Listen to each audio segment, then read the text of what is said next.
খাবে পানি কিভাবে খায়? এভাবে খেতে ভালো লাগে? হ্যাঁ, আবার খা তো দেখি।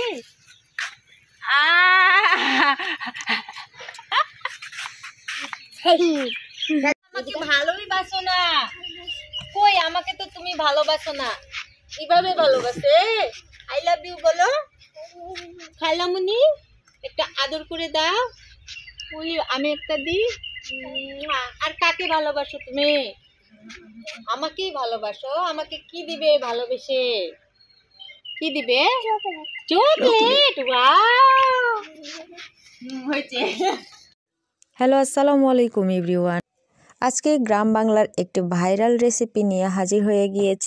এখন যেহেতু অনেক শীত, আর শীতের দিনে পিকনিক খাওয়ার আমেজটা রয়েই যায়। গ্রামেও অন্যান্য জিনিস দিয়ে পিকনিক খাওয়ার থেকে এই আলুর ডাল, ডিম, ফুলকপি এগুলো দিয়ে পিকনিক খাওয়াটা বেশি মজা হয়। চলুন আজকে আপনাদের দেখিয়ে দিই আলুর ডাল দিয়ে কিভাবে ফুলকপি আর ডিম রান্না করি। যারা আমার চ্যানেলে নতুন তারা আমার চ্যানেলে সাবস্ক্রাইব করে দিবেন। আর আমার একটি ফেসবুক পেজ খুলেছি যেটার নাম আলভিস ব্লগ। যারা ফেসবুক ইউজ করেন তারা আমার আইডিটাতে ঘুরে আসতে পারেন। প্রথমে আমি প্রেসার কুকারে আলু আর ডিম সিদ্ধ করতে দিয়ে দিয়েছি।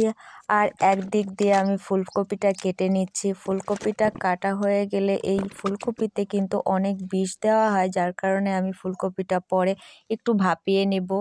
আর এদিকে আগে থেকেই আমি কেটে রেখেছি পেঁয়াজ কুচি, সাথে কাঁচামরিচ, টমেটো আর ধনেপাতা কুচি করে রেখে দিয়েছি।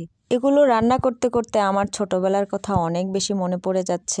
ছোটবেলায় এভাবে পিকনিক খাওয়ার জন্য মায়েদের কাছে অনেক বেশি বায়না করতাম। তবে এখন যেমন আমরা সবাই চাঁদা দিই, তখন কিন্তু চাঁদা দিতাম না। প্রত্যেকের নিজ নিজ বাসা থেকেই এই আলু, ডিম, পেঁয়াজ, রসুন যা লাগে রান্না করার জন্য সব কিছুই কিন্তু আমরা বাসা থেকেই ক্যারি করতাম। আর গল্প করতে করতে আমার আলুও সেদ্ধ হয়ে গেছে, আমার ডিমগুলোও ছেলা হয়ে গিয়েছে। তো আলুগুলো সেদ্ধ হওয়ার পর আমি আলুগুলো সুন্দর করে ম্যাশ করে নিয়েছি। ডিমগুলো হালকা লবণ হলুদ দিয়ে ভেজে নেব। এই জন্য আমি তেলটাতে একটু লবণ ছিটিয়ে দিচ্ছি যেন ডিমটা ছেড়ে দেওয়ার পর লেগে না যায়।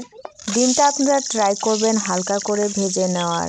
আর আমি একটু হালকা করেই ভেজে নিয়েছিলাম। ডিমটা ভাজা হয়ে গেলে আমি একটা প্লেটে সাইডে রেখে দিয়েছি। আর ওই তেলটাতে আমি পেঁয়াজ আর মরিচ হালকা করে ভেজে নিয়ে পরে সেখানে আমি আদা রসুন বাটা, হলুদ গুঁড়ো, একটু মরিচের গুঁড়ো আর একটু গরম মশলা দিয়ে পরে আমি এখন সবজিগুলো সবগুলো ঢেলে দিয়ে ভালো করে কষিয়ে নিচ্ছি। ভালো করে কষিয়ে না নিলে এর মধ্যে কিন্তু কিছুই ঢুকবে না।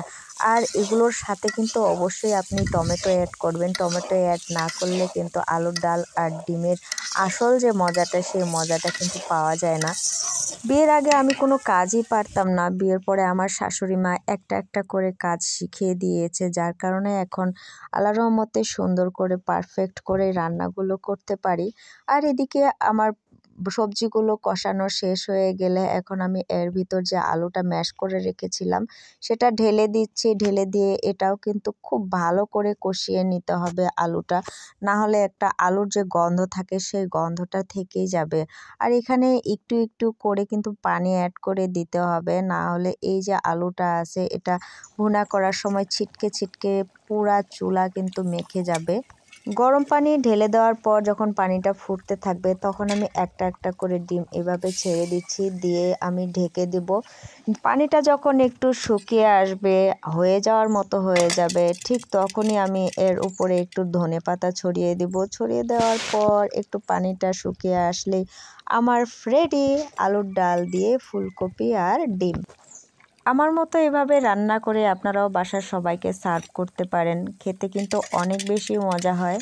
রান্নার এত বড় প্রসেস দেখে মনে হতে পারে এত বড় প্রসেস থাক, অনেক কঠিন, করতে পারবো না। কিন্তু করতে যখন আপনি শুরু করবেন মনে হবে যে না, এটা কিছুই নয়। আর ফাইনালি দেখেন আমার রান্না কত সুন্দর হয়ে গিয়েছে। আর আজকের ব্লগটি এ পর্যন্তই। সবাই লাইক এবং সাবস্ক্রাইব করে পাশে থাকবেন। আল্লাহ হাফেজ।